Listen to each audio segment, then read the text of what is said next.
Eto ha, trumang-truma na kami. Kaya sabi ko sa asawa ko, kapag may mag-message sa iyo at nahahalata mo panay ang message at nagpapahiwatig na uutusan ka, wag na wag mong re-replyan dahil unang-una, hindi mo siya kilala at hindi kanya kilala. Tama? So, bakit ko nasabi yon? Kasi na-experience ko na yan last year. Ano ang nangyari sa akin? Ginawa akong utusan. Okay?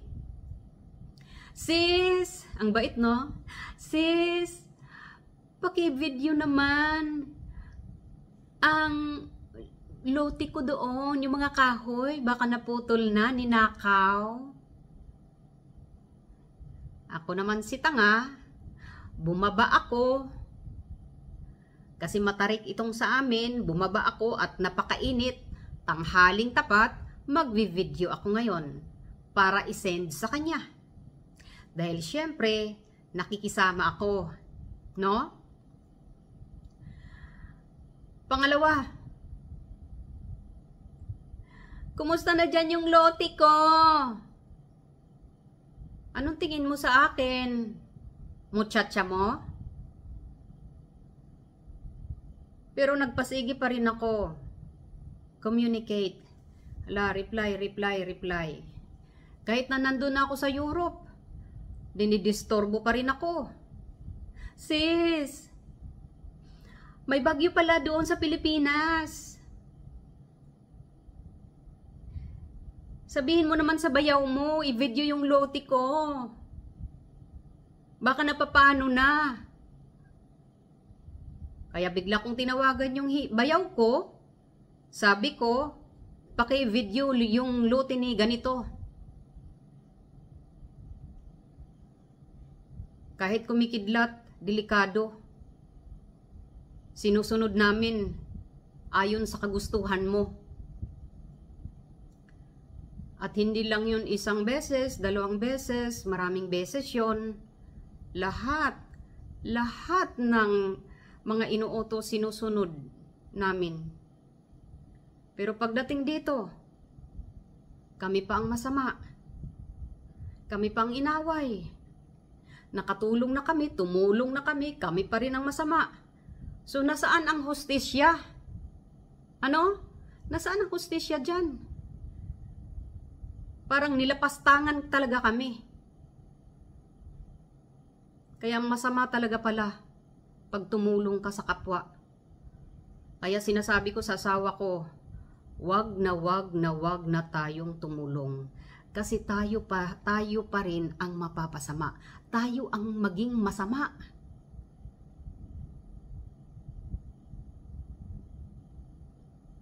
Kaya mula talaga noon na trauma talaga ako. As in. Kaya sabi ko, kahit wala akong kapitbahay dito, wala akong pakialam. Ang mahalaga, walang nagdidisturbo sa akin, walang nakipag-away sa akin, kasi ako na nga nakatulong, kami na ang nakatulong, kami pang masama. Mas maganda, wala kang communication sa iba. Kasi kung meron kang communication sa iba, na hindi mo namang kilala, magiging ano pa magiging magulo, stress. Stress talaga, stress. Yung mahilig mangutos, na hindi iniisip, yung kapakanan ng inuutusan niya, mahiya naman kayo. Mahiya naman kayo. Mag-isip-isip nga kayo, isipin niyong mabuti. Kung tama ba yung ginagawa ninyo, nanguutos kayo ng tao, pero ang inuutusan nyo, yun pa ang masama. Yung pang binubulyawan, oo, kami pang binubulyawan. Kaya natrauma ako doon. Tapos ito pa, sinabi ko na sa asawa ko, promise ha, wag na wag ka nang makipag-communication or mag-reply sa mga taong nagkaroon ng mancha sa atin. Kumbaga, mancha, yung nakipag-away sa amin. At tinupad niya yun. Kasi talagang masasabi na mancha kasi imbis na magandang samahan, nagkaroon ng lamat. Nagkaroon ng lamat. Kaya never akong makikipag kwentuhan, makipag-usap, never. Move on na ako dyan. Ayoko nang makipag-kwentuhan sa mga taong mga walang puso. Walang mga puso, walang awa sa tao, hindi marunong mag-isip kung ano yung ginagawa nila, na nang-uutos sila ng tao na hindi naman nila kilala. Eto pa, pangalawa, may isang tao nag-message sa asawa ko sa Gmail niya. Yung message niya doon, parang sinasabi niya, bakit walang ganito? Anong nangyayari? Bakit hindi nag-send sa akin ng ganito? Sabi ng asawa ko, ano ito? Parang inuutusan niya ako na bakit ganito? Sabi ko sa asawa ko, sabihin mo sa kanya mag-send siya sa akin ng message para talaga, ang gusto ko talaga kasing mangyari noon, nakausapin siya na sabihin ko, wag kang ng message sa asawa ko sa Gmail. Ano bang nangyayari sa'yo? Sino ka ba? Hindi ka namin kilala.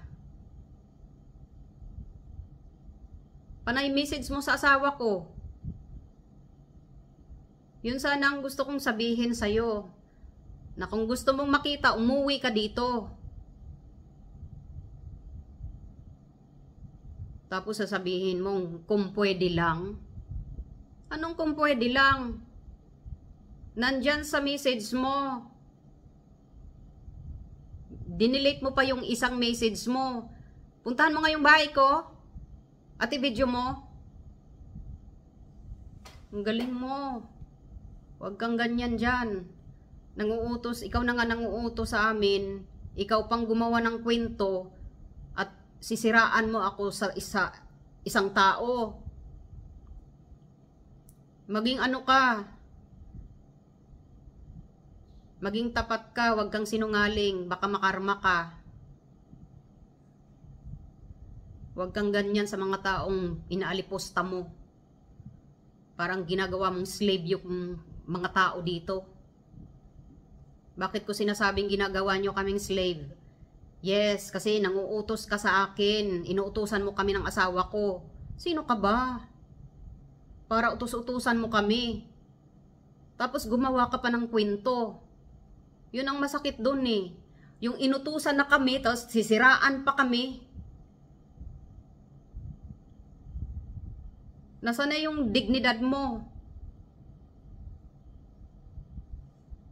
Magpakatao ka, magpakatotoo ka. Kami ng asawa ko, marunong kaming maawa. Pero pag ganyan ka, sasabihin, no, wala naman akong sinasabi nun, Miles, wala. Yun pala, gumawa ka na ng kwento, kaya pala nag-aligaga ka. Sana, magayos na lang kayo. Yun pala, kasi siniraan mo ako.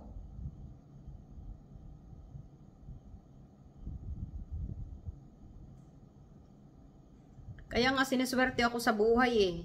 Dahil totoo akong tao, matulungin.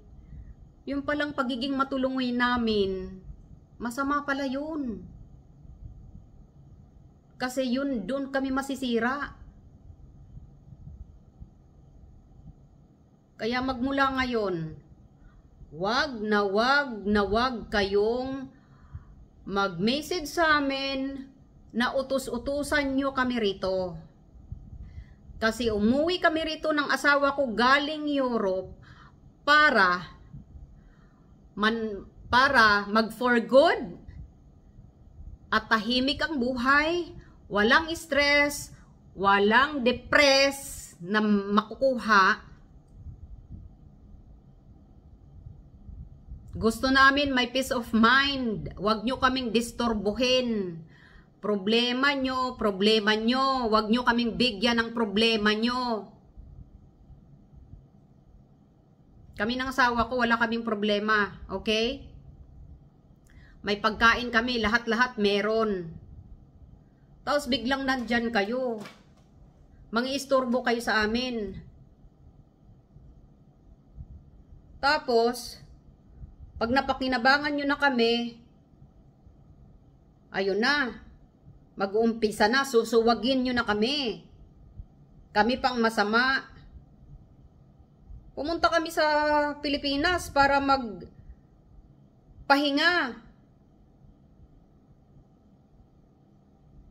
Kasi kako, sa Pinas walang stress. Tapos nandiyan kayo, magbibigay kayo ng stress sa amin. Anak ng... Mahiya naman kayo. Unang-una, hindi ko kayo kaano-ano.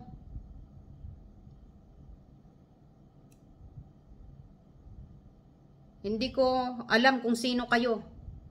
Mga Poncio Pilato. Mas lalong hindi nyo ako kilala. Kaya nga sabi ko nga ayoko nang magbait-baitan. Ayoko nang tumulong kung ano man dyan. Kami ng asawa ko mabuhay kami na walang may tumutulong. Kaya ayaw ko may mang istorbo.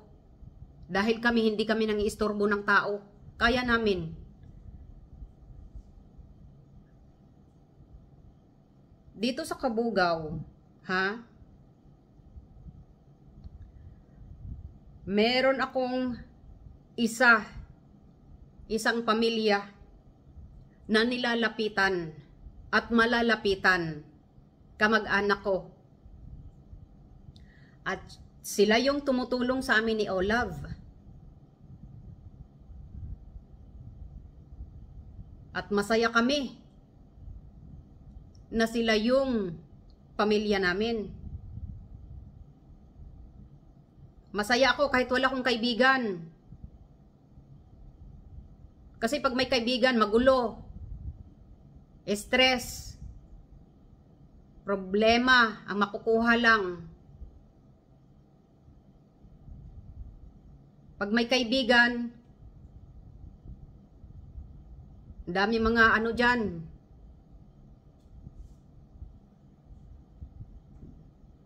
Utos-utusan ka.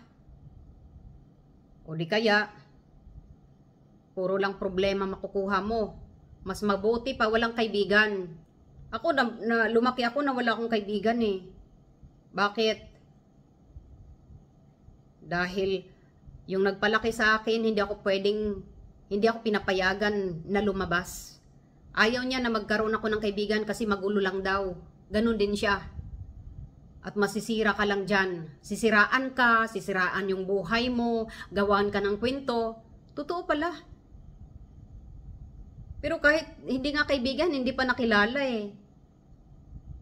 Problema nang nakukuha. At binibigyan kami ng problema. Stress, kahihiyan.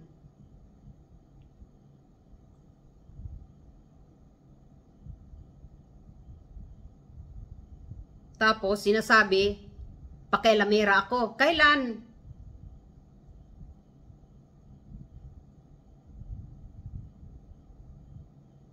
Kaya mula ngayon, ayoko nang magkaroon pa ng kontak sa mga taong chismosa, hindi mapagkatiwalaan, backfighter. Wag na wag kayong lumapit sa amin Dahil, nako, baka makarinig lang kayo ng salita ng hindi maganda. Wag na wag kayong lumapit sa amin. Dahil kami, namumuhay kami ng tahimik, maayos. Wala kaming sinasagasaan na tao. At pakialaman nyo ang bakuran nyo. Pakialaman nyo ang lote nyo. Huwag nyong pakikialaman ang bakuran ko at ang lote ko. Ang inyo ay inyo, ang amin ay amin. Okay? Masyado na kayong, nung tingin nyo sa amin, pipitsugin.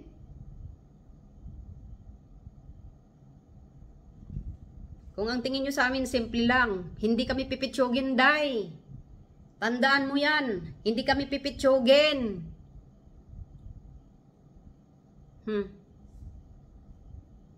Yan ang ayoko sa lahat eh. Yung utos-utusan kami, ginagawa kaming slave dito. Anong tingin mo sa amin? Muchacha? Ang galing mo magsinungaling. Ang galing. Napakagaling. Kung nandito ka lang, day, bibigyan kita ng award. Award. Bibigyan kita ng pera. Ang galing mo talaga. Nanahimik kami rito, bigla kang pumasok sa buhay namin. Pagpasok mo, utos-utusan mo kami. Bakit? Tapos sasabihin mo, dapat sinabi mo na masama palang loob mo. Ay, nababasa mo ang utak ko? Hindi ka nga marunong magsabi na Paki naman. O makikisuyo ako. Wala kang ganun, day. Respect. Wala ka bang respeto? Nahalata mo ba? Wala kang respeto sa amin. Napakaliit ng tingin mo sa amin. Napakaliit. Nanggigigil talaga ako sa'yo kung nandito ka lang sa Pinas. Nako, talagang makakarinig ka talaga sa akin. Makakarinig talaga. Dahil hindi maganda yung ginagawa mo sa amin eh. Masyado mong inaapakan yung mga pagkatao namin. Kala mo kung sino ka na? Hindi mo ba iniisip yon before ka nang utos sa amin? Hindi ka ba nag-isip? O hindi ka talaga, o likas ka lang talaga na makapal ang mukha mo? Nagulat ako dun. Puntahan mong ang bahay ko, i-video mo. Grabe ka, day. Tapos gawan mo pa ako ng kwento. Magpakatotoo ka. Ako nagtataka talaga ako sa mga taong makakapalang mga mukha. Ang bibilis mang utos. Hindi nahihiya.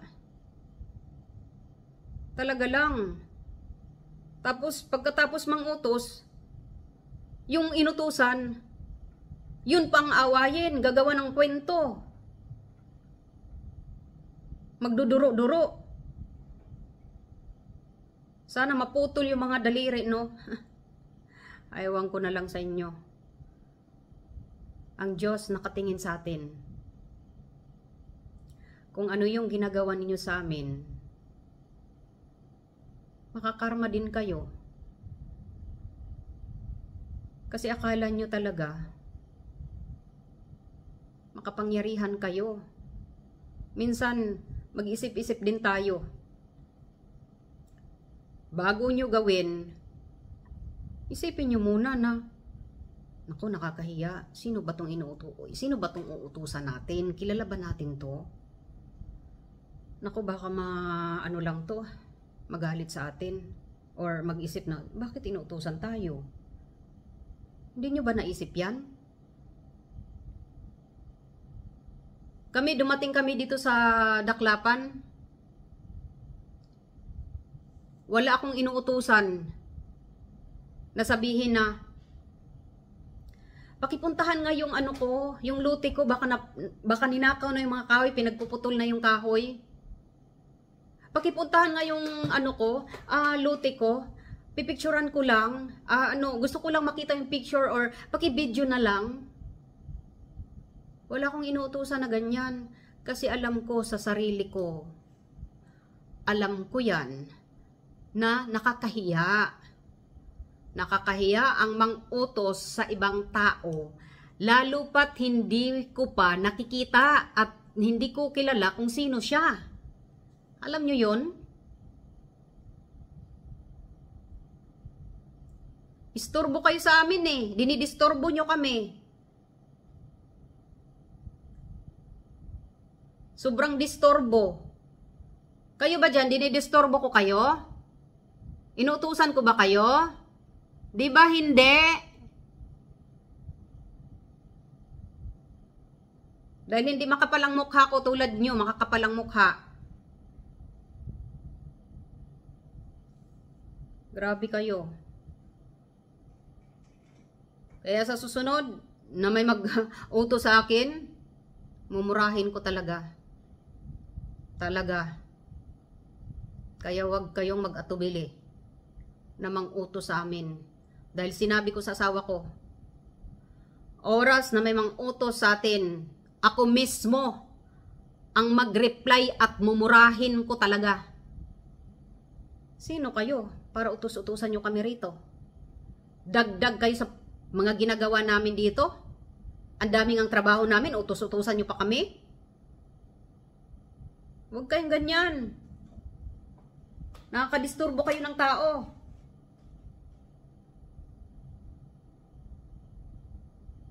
Ako mabait, ako sa mabait, marunong ako makisama. Matulungin. Pero pag ganyan, tinulungan ka na nga kayo, eh ako pa ang masama. Gagawan niyo pa ako ng kwento. Huwag kayong gumawa ng kwento. Okay? Kung ano yung napapag-usapan, doon lang, hanggang doon lang.